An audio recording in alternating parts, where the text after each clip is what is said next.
क्या तुमने कभी सोचा है कि जिस स्त्री को तुम पवित्र, भोली और शांत समझते हो, उसके भीतर एक ऐसी जंगली और अप्रत्याशित शक्ति छिपी है जिसे वह खुद भी पूरी तरह नहीं जानती?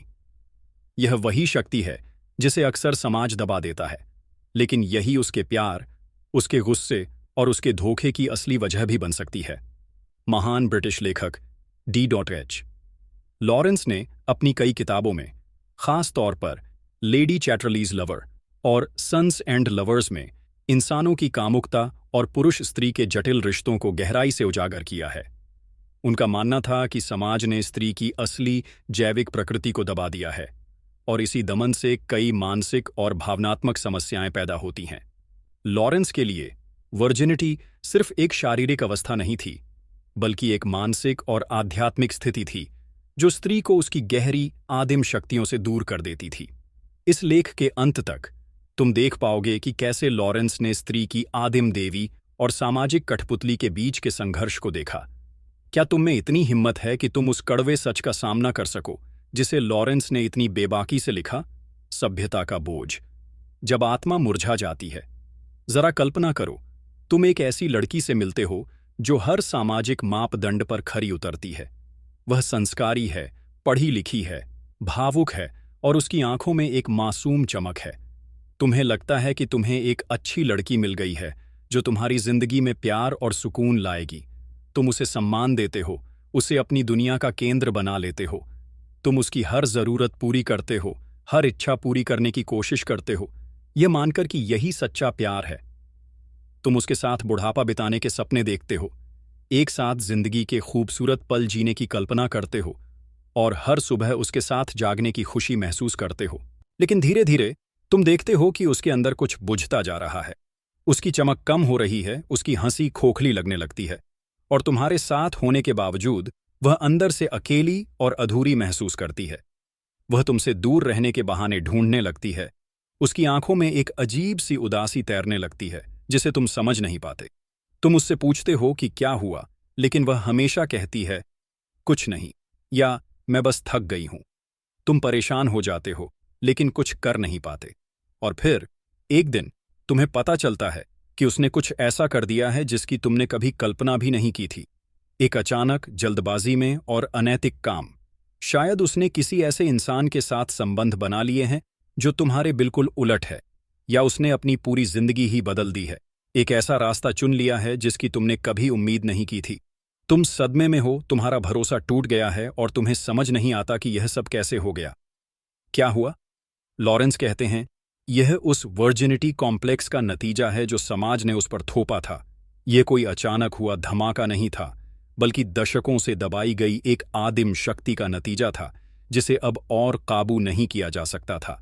लॉरेंस के लिए समाज और उसके नियम, खासकर विक्टोरियन नैतिकता, ने स्त्री की असली और सहज प्रकृति का गला घोंट दिया था। उन्होंने अपनी किताब फैंटेसिया ऑफ द अनकॉन्शियस में लिखा है कि इंसान की असली ताकत उसकी तर्क शक्ति में नहीं, बल्कि उसकी आदिम, अंधी, सहज प्रवृत्ति में है। यह एक गहरी, रहस्यमयी शक्ति है जो जीवन के स्रोत से जुड़ी हुई है। स्त्री के मामले में यह प्रवृत्ति उसकी यौन ऊर्जा, उसकी प्रजनन शक्ति, प्रकृति से उसके गहरे जुड़ाव और उसकी रचनात्मक ऊर्जा में दिखती है। यह एक ऐसी आग है जिसे बुझाने की कोशिश करने पर वह शांत नहीं होती, बल्कि सुलगती रहती है और आखिर में भयानक रूप से भड़क उठती है। समाज, खासकर पुरुष प्रधान समाज, ने स्त्री को एक निर्दोष और पवित्र प्राणी के रूप में देखने पर जोर दिया। उसे सिखाया गया कि उसकी कामुकता पाप है, उसकी सहज इच्छाएं गलत हैं और उसे हमेशा शांत और आज्ञाकारी रहना चाहिए। यह वर्जिनिटी कॉम्प्लेक्स सिर्फ शारीरिक कौमार्य के बारे में नहीं था, बल्कि एक ऐसी मानसिक स्थिति थी जहां स्त्री को अपनी यौन इच्छाओं और अपनी गहरी, जैविक प्रेरणाओं को दबाने पर मजबूर किया जाता था। उसे एक सांचे में ढालने की कोशिश की गई। उसे उसकी प्रकृति के खिलाफ जाने के लिए कहा गया।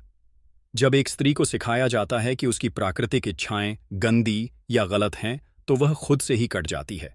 वह खुद को दो हिस्सों में बांट लेती है, एक जो समाज को स्वीकार्य है, अधूरी, विनम्र, प्यारी, और दूसरा जो दबा हुआ है, शक्तिशाली, कामुक, आदिम, जंगली। यह दमन आखिर में उस अंदरूनी ज्वालामुखी को जन्म देता है जो किसी न किसी रूप में फूटता है, कभी कभी सबसे अप्रत्याशित और भयानक तरीके से। यह धमाका सिर्फ रिश्ते को ही नहीं तोड़ता, बल्कि अक्सर स्त्री के अपने जीवन में भी उथल-पुथल मचा देता है, क्योंकि वह भी इस अंदरूनी जंग को पूरी तरह समझ नहीं पाती। मन और रक्त का संघर्ष, शरीर की पुकार। लॉरेंस ने इंसान के दो हिस्सों पर जोर दिया, मन और रक्त।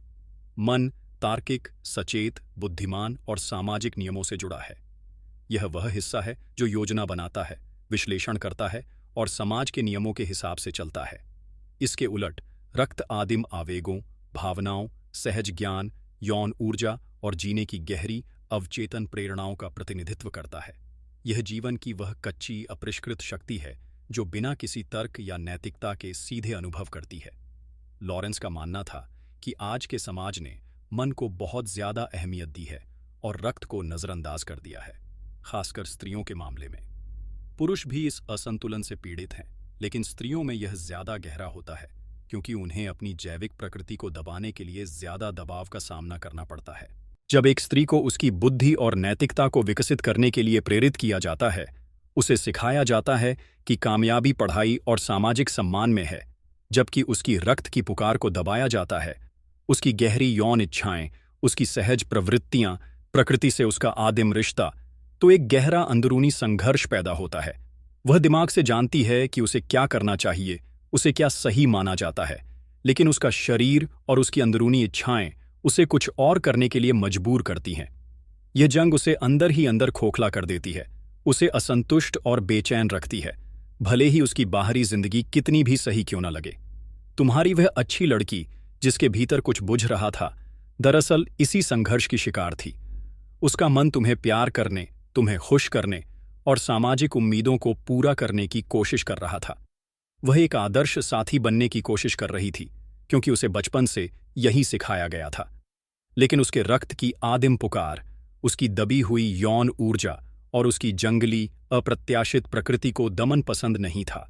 यह एक ऐसी शक्ति थी जिसे दबाने से वह सूख रही थी, लेकिन जिसे आजाद करने का रास्ता उसे समाज ने कभी दिखाया ही नहीं। जब यह दबाव बहुत ज्यादा बढ़ जाता है तो यह अक्सर एक बेकाबू, यहां तक कि आत्मविनाशकारी तरीके से बाहर आता है। यह धमाका अक्सर बिना किसी तर्क के होता है, क्योंकि यह मन का नहीं बल्कि रक्त का फैसला होता है। लॉरेंस की नायिकाएं अक्सर समाज के बंधनों को तोड़ने के लिए ऐसे भावुक प्रेम संबंधों में उलझ जाती थीं, कभी कभी उन पुरुषों के साथ भी जिन्हें समाज में अच्छा नहीं माना जाता था, क्योंकि यही उनके रक्त की पुकार को शांत करने का एकमात्र तरीका था। वे एक ऐसी जीवन शक्ति की तलाश में थीं जिसे उन्होंने खुद से ही छीन लिया था। पिता का प्रभाव और प्यार की तलाश। लॉरेंस ने अपनी किताब सन्स एंड लवर्स में पुरुषों के प्यार की जिंदगी पर मां के प्रभाव के बारे में गहराई से लिखा था, जहां बेटे अक्सर अपनी मां के भावनात्मक दबदबे से आजाद होने के लिए संघर्ष करते हैं, और यह संघर्ष उनके भविष्य के रिश्तों को तय करता है। लेकिन उनके काम में स्त्रियों पर पिता का प्रभाव भी साफ दिखता है, हालांकि इस पर अक्सर कम बात होती है। एक पिता अपनी बेटी को कैसे देखता है, उसे कितनी आज़ादी देता है या उसे कितना नियंत्रित करता है, यह उसके भविष्य के रिश्तों और उसकी अपनी कामुकता के प्रति उसके नज़रिए को गहराई से प्रभावित करता है। यदि एक पिता अपनी बेटी को एक गुड़िया या संपत्ति के रूप में देखता है, उसे अपनी मर्दानगी का विस्तार मानता है, या उसे उसकी कामुकता को दबाने के लिए मजबूर करता है, उसे पवित्र और कुंवारी रहने की सीख देता है, तो वह अनजाने में उसे वर्जिनिटी कॉम्प्लेक्स के जाल में फंसा देता है। यह कॉम्प्लेक्स उसे अपनी अंदरूनी शक्ति और अपनी इच्छाओं को पहचानने से रोकता है। ऐसी स्त्रियां अक्सर अपनी जिंदगी में ऐसे पुरुषों की तलाश करती हैं जो या तो उनके पिता जैसे हों, जो उन्हें नियंत्रित करें क्योंकि वे नियंत्रण की आदी होती हैं, या उन्हें सुरक्षा का झूठा एहसास दें, या फिर ऐसे पुरुष जो उनके पिता से बिल्कुल अलग हों, जो उन्हें उनकी आदिम दबी हुई इच्छाओं को आजाद करने में मदद करें, भले ही यह समाज के खिलाफ हो। यही जंग उनके रिश्तों को उलझा देती है। जब तुम्हारी अच्छी लड़की तुम्हें छोड़कर किसी ऐसे इंसान के पास जाती है जो तुम्हें अनैतिक या गैर जिम्मेदार लगता है, जैसे कि कोई जंगली अप्रत्याशित कलाकार या कोई समाज के नियमों को तोड़ने वाला इंसान, तो यह अक्सर उसके अवचेतन मन की वह प्रतिक्रिया होती है जो उसे उन सामाजिक बंधनों से आजाद करना चाहती है जो उसने अपने बचपन से सीखे थे। यह उसका अपने भीतर की उस जंगली, बेकाबू शक्ति को स्वीकार करने का एक प्रयास होता है जिसे समाज ने उससे छीनने की कोशिश की थी। वह जानबूझकर तुम्हें चोट नहीं पहुंचा रही होती, बल्कि वह अपनी आत्मा को आजाद करने की कोशिश कर रही होती है, भले ही इस प्रक्रिया में उसे खुद भी भारी नुकसान उठाना पड़े और दूसरों को भी चोट पहुंचे। यह एक आदिम पुकार होती है जिसे वह खुद भी पूरी तरह समझ नहीं पाती। वर्जिनिटी कॉम्प्लेक्स से मुक्ति एक मुश्किल रास्ता। लॉरेंस के लिए स्त्री की आज़ादी उसकी वर्जिनिटी कॉम्प्लेक्स से थी, यानी उस सामाजिक दबाव से आज़ाद होना जो उसकी सहज आदिम प्रकृति को दबाता है। यह आज़ादी कोई आसान प्रक्रिया नहीं थी। यह अक्सर अंदरूनी संघर्ष, सामाजिक अस्वीकृति और व्यक्तिगत दर्द से भरी होती थी। इसका मतलब यह नहीं था कि स्त्री को अनैतिक हो जाना चाहिए या सामाजिक नियमों को तोड़ देना चाहिए, बल्कि यह कि उसे अपनी पूरी ताकत को स्वीकार करना चाहिए, जिसमें उसकी कामुकता, उसकी अप्रत्याशितता और प्रकृति से उसका गहरा जुड़ाव भी शामिल है। उसे अपनी आदिम देवी से जुड़ना होगा, भले ही समाज उसे कितना भी बुरा कहे। लॉरेंस ने देखा कि जब एक स्त्री अपनी असली प्रकृति से कट जाती है तो वह प्यार में भी अधूरी रहती है। वह न तो पूरी तरह से दे पाती है और न ही पूरी तरह से ले पाती है। उसका प्यार अक्सर डर या सामाजिक स्वीकृति से चलता है, न कि शुद्ध जैविक ऊर्जा से। वह अपनी भावनाओं को भी पूरी तरह से दिखा नहीं पाती, क्योंकि उसे सिखाया गया है कि भावनाओं को ज्यादा दिखाना कमजोरी की निशानी है। जब वह अपनी आदिम देवी से जुड़ पाती है, अपनी यौन ऊर्जा को दबाने की बजाय उसे एक रचनात्मक शक्ति के रूप में स्वीकार कर पाती है, तभी वह सच्चा और पूरा प्यार महसूस कर पाती है। यह वह प्यार है जो सामाजिक नियमों से परे है, जो शरीर और आत्मा दोनों को जोड़ता है और जो जीवन की सबसे गहरी सच्चाइयों को अपनाता है। यह प्यार एक पवित्र अनुभव बन जाता है, जहां कोई भी हिस्सा छिपा या दबा हुआ नहीं होता। क्या कोई पुरुष इस वर्जित सच का सामना कर सकता है? क्या तुम एक ऐसी स्त्री को स्वीकार कर सकते हो जो हर समय अच्छी न हो, जिसके भीतर आदिम आवेग हों, जो कभी कभी अप्रत्याशित तरीके से व्यवहार करे और जो तुम्हारे काबू में न रहे? लॉरेंस का उपाय किसी चाल या गेम में नहीं था, बल्कि गहरी समझ और स्वीकृति में था, न केवल दूसरे की बल्कि खुद की भी। तुम्हें उस स्त्री को समझना होगा जो समाज की कठपुतली और आदिम देवी के बीच फंसी हुई है। तुम्हें यह समझना होगा कि उसका धोखा अक्सर उसकी अपनी आज़ादी की पुकार होती है, एक ऐसी चीख जो सालों के दमन का नतीजा है। और तुम्हें खुद को भी यह इजाज़त देनी होगी कि तुम उसके आदिम स्वभाव को स्वीकार कर सको, न कि केवल उसके सामाजिक रूप को। इसका मतलब है कि तुम्हें अपनी खुद की आदिम प्रवृत्तियों से भी रूबरू होना पड़ेगा। अपने भीतर के पुरुष को समझना होगा, जो अक्सर मन के दबाव में दबा रहता है। डीएच लॉरेंस का संदेश यही था। हमें रक्त की चेतना को फिर से पाना होगा, क्योंकि यह मन की चेतना से पहले और ज्यादा गहरा है। इसका मतलब है कि तुम्हें खुद भी अपनी आदिम सहज प्रवृत्तियों से जुड़ना होगा, अपने भीतर की उस जंगली अपरिष्कृत शक्ति को पहचानना होगा। तभी तुम स्त्री की आदिम प्रकृति को समझ और स्वीकार कर पाओगे। यह एक दर्द भरा लेकिन आजाद करने वाला सफर है, जो तुम्हें प्यार को उसके सबसे कच्चे, सबसे शक्तिशाली रूप में देखने की इजाजत देगा और तुम्हें खुद को भी पूरी तरह से जानने में मदद करेगा। पुरुष की खोई हुई मर्दानगी और रक्त का आह्वान। लॉरेंस का मानना था कि आज का पुरुष अपनी असली मर्दानगी से कट गया है। उन्होंने लिखा कि पुरुष बहुत ज्यादा दिमागी हो गया है, बहुत ज्यादा तर्क और सामाजिक नियमों में उलझ गया है और अपने रक्त की चेतना से दूर हो गया है। यह रक्त की चेतना वह आदिम, सहज और जानवर जैसी प्रवृत्ति है जो पुरुषों को शक्तिशाली, निर्णायक और जीवन से भरपूर बनाती है। जब पुरुष इस चेतना से कट जाता है तो वह कमजोर, अनिर्णायक और भावनात्मक रूप से दूसरों पर निर्भर हो जाता है। तुम्हें याद होगा कि तुम्हारी अच्छी लड़की तुम्हें छोड़कर किसी ऐसे इंसान के पास चली गई थी जो शायद तुम्हारे मानदंडों पर खरा नहीं उतरता था।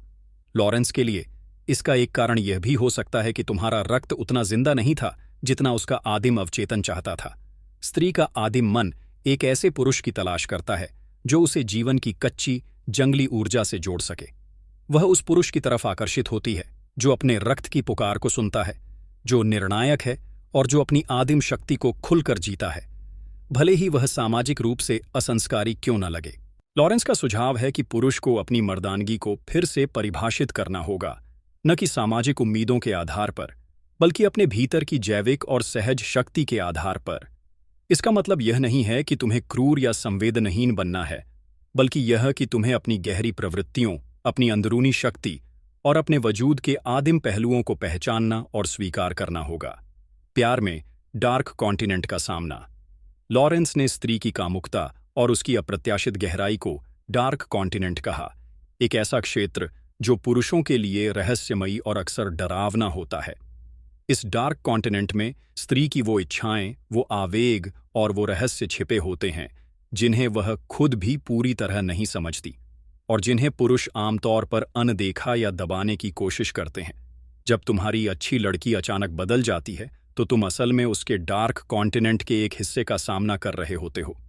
पुरुष अक्सर इससे डर जाते हैं क्योंकि यह उनके काबू से बाहर होता है। वे इसे अनैतिक या गलत कहकर खारिज कर देते हैं, बजाय इसके कि वे इसे समझने की कोशिश करें।